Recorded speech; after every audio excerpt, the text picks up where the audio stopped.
Elizabeth Warren gets attacked for being too far left.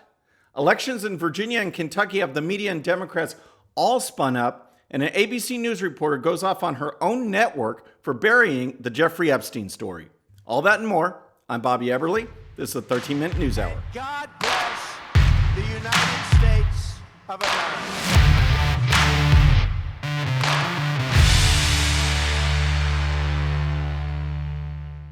All right, friends, welcome to the show. I hope you're having a great week. And we need to start with the question, has Elizabeth Warren gone too far left? Obviously not for the Democrats, but the media has all of a sudden taken notice of her Medicare for all, massive trillions and trillions of dollars spending, and they're actually attacking her for it, which I find just hilarious. Stuart Varney over at Fox News had a great analysis, and here's part of what he said. I was shocked this morning when I scanned the headlines in the liberal media.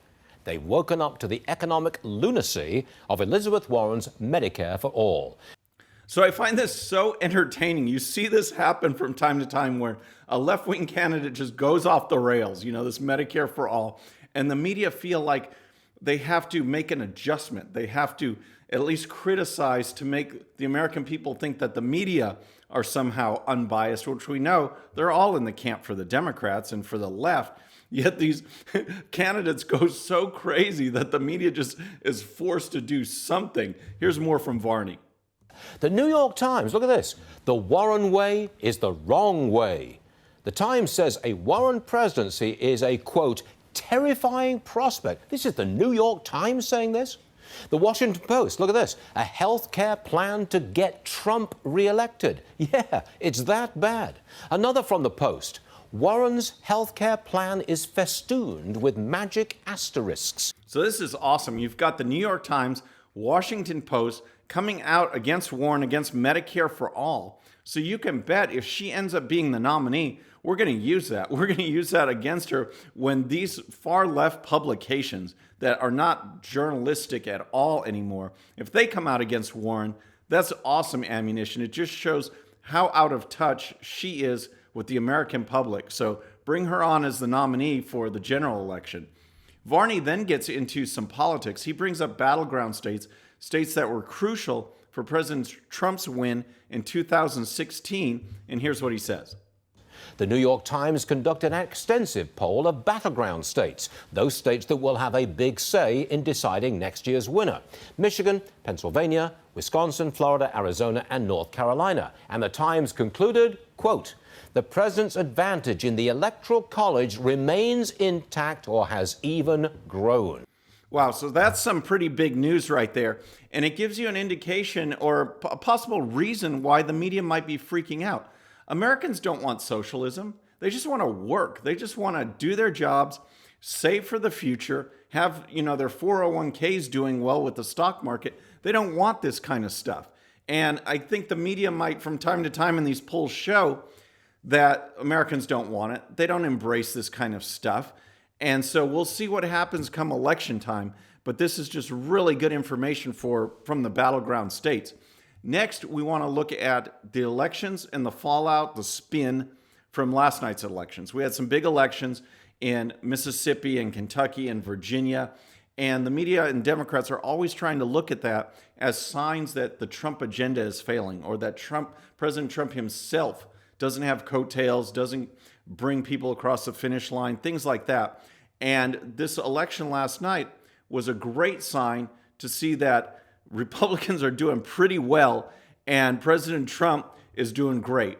And here, I want to talk about Virginia first, because we'll get that one out of the way, because this is the state that I saw on CNN, and the spin of Democrats taking over. Okay, well, this is a state that did not go for President Trump. It's been trending Democrat, trending blue for a while now.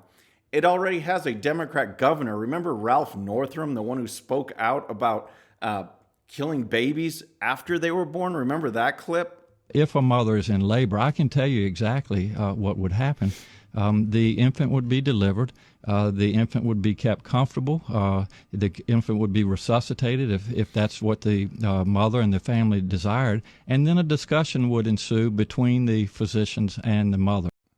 So that shows you the trend of the state when you have a governor like that. So the Republicans held very slim majorities in the state legislature, both in their House and the Senate. And Democrats flipped those. They gained enough seats, again, not a huge margin, to flip those. So now Democrat control of Virginia, which is the way it was going there. So the news there is there's no news. All right. So then I want to go to Mississippi, because that was a really interesting race right there. The governor is retiring, Phil Bryant, and you had a contest between the lieutenant governor, Tate Reeves, and the attorney general, Jim Hood. Now, Jim Hood has already run as a Democrat and won 4 statewide elections in the state. And that was the matchup. And here's some of the results. You can check this out. It says Republican Tate Reeves won close to by 50,000 votes, 52.2% to 46.6%. So that is a solid Republican win in our column. I mean, that was great. The media were looking at it, thought it could be close. It wasn't. It was a blowout.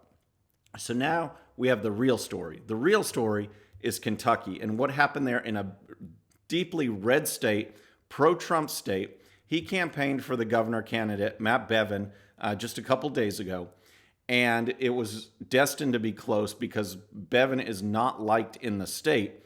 And that's why the Democrats, CNN, MSNBC, they're all talking about this election, because as it stood, or as it stands now, early morning, the Democrat, Andy Beshear, leads by 0.4% over the incumbent governor, Matt Bevin, the Republican. And it's razor thin. Bevin has not conceded. And the Democrats are trying to say, oh my gosh, this is it. The media are saying, this is it. This is our big win in Kentucky. And we're, making our way into Trump's lead, chiseling away at his lead. But that's not the case. You guys have to know the facts so that you can weigh that against the spin that you're going to hear. First of all, for some reason in Kentucky, no Republican has ever won re-election as governor. It just hasn't happened. Democrats have, but every time there's a Republican, they don't win re-election. It doesn't happen there. So that's one thing. The other thing is that Bevin is very much disliked in the state. And here's some of that report from Fox News. It says, regardless of the final outcome, the razor-thin margin in the race did not come as a surprise to Republicans. Although Trump carried the deep red Kentucky by 30 points in the 2016 presidential election, Bevin has long been very unpopular for a Republican in the state, owing in part to his numerous spats with the striking public school teachers and his plan to address a growing pension crisis. Bevin significantly underperformed the rest of the GOP ticket on the ballot in Kentucky on Tuesday, as Republican candidate Daniel Cameron handily won his race to become the state's next attorney general. Cameron made history as the first African American to be elected Kentucky Attorney General and the first Republican to hold the post in more than 70 years. All right, so there's a comparison right there. Kentucky's Republican.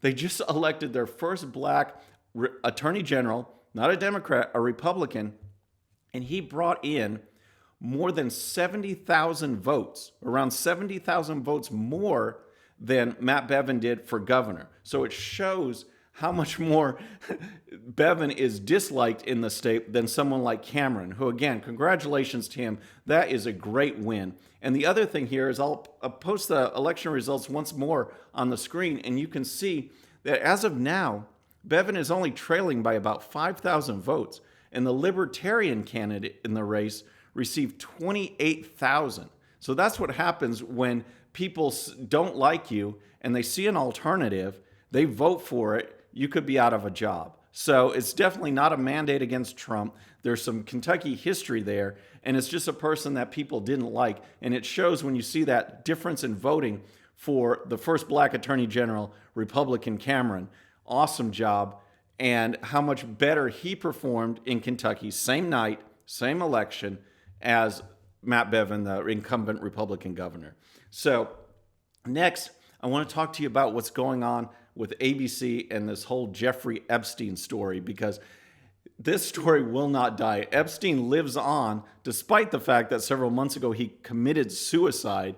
He lives on in controversies and memes. The other day I got this one, and take a look at this. And so when I saw this, I said, yeah, okay, it's Christmas is starting way too early. Here they go. I didn't even realize that the stockings actually said Jeffrey Epstein, or Epstein didn't kill himself. So that shows that I was just a little slow there.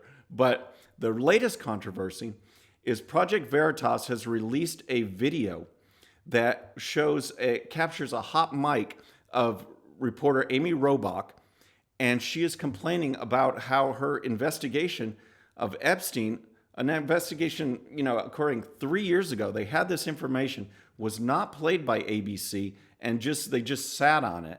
And she was expressing her frustration to a producer, and here's part of her comments. I've had the story for 3 years. I've had this interview with Virginia Roberts. We would not put it on the air. First of all, I was told, who's Jeffrey Epstein? No one knows who that is. This is a stupid story. Then the palace found out that we had her whole allegations about Prince Andrew and threatened us a million different ways. We were so afraid we wouldn't be able to interview Kate and Will that also quashed the story. So Robach was, again, just talking, just venting, speaking off the record type of thing on a hot mic, didn't know she was being recorded. And here's more of what she said. We convinced her to come out. We convinced her to talk to us. It was unbelievable what we had. Clinton, we had everything. I tried for 3 years to get it on, to no avail, and now it's all coming out. So that's 3 years of a buried Epstein story. She's frustrated. The network did nothing about it, and she went on even more. What we had was unreal. Other women backing it up. Hey, yep. Brad Edwards, the attorney, 3 years ago, saying, there will come a day when we will realize Jeffrey Epstein was the most prolific pedophile this country has ever known. So, of course, ABC News, once this came out, they went into damage control. It's like, oh, no, we're not covering for Jeffrey Epstein and all his rich cronies like Bill Clinton and Alan Dershowitz and other people that have been implicated in this big, big scandal. So ABC came out, according to the Washington Examiner, they issued a statement which reads, at the time, not all of our reporting met our standards to air, but we never stopped investigating the story. Ever since, we've had a team on this investigation and substantial resources dedicated to it. That work has led to a 2-hour documentary and a 6-part podcast that will air in the new year. All right. And so, in addition to ABC, the reporter, Amy Robach, also issued a statement saying that she was caught in a private moment of frustration. And here's part of her statement. It says, as a journalist, as the Epstein story continued to unfold last summer, I was caught in a private moment of frustration. I was upset that an important interview I had conducted with Virginia Roberts didn't air because we could not obtain sufficient corroborating evidence to meet ABC's editorial standards about her allegations.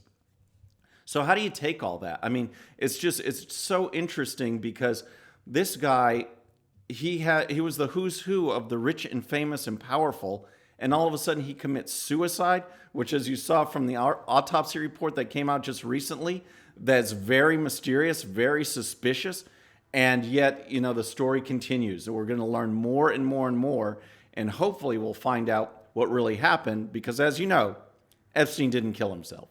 Folks, that's our show for today. I hope you enjoyed it. Please subscribe, and when you do, please hit that bell so you'll be notified, and we'll see you next time. I'm Bobby Eberle. This is a 13-minute news hour.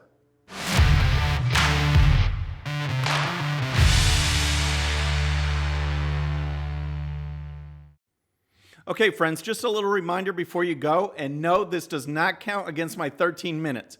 Please hit the subscribe button below and tell your friends.